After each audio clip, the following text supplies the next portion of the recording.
Colorado asked FEMA for disaster help and got a no.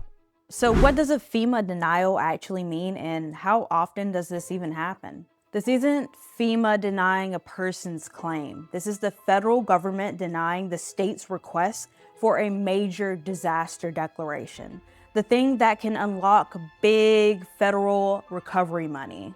First question people ask, how often are requests denied?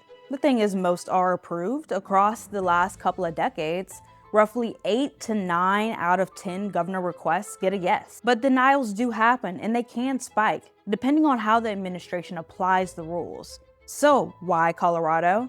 The state requested disaster declaration tied to the Elk and Lee fires and historic flooding in southwest Colorado. Colorado officials say that the damage totals cleared FEMA's indicators and that they plan to appeal.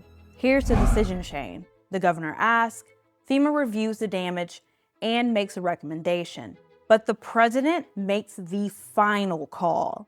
And yes, states can appeal and submit more documentation. FEMA looks at impact and costs, including damage assessments and benchmarks like per capita indicators. Translation, is this beyond what the state and local can realistically cover? Now, the politics. Colorado's Governor Polis calls the denial political games.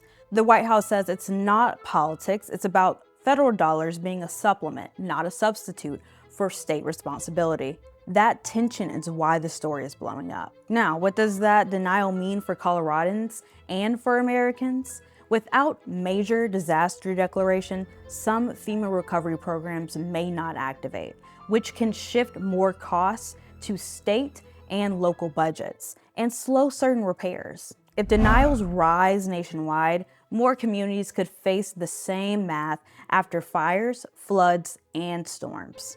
Colorado says it's appealing the decision, and we will be tracking what FEMA says next, whether this becomes a bigger national pattern. Get more information on the website and on our YouTube.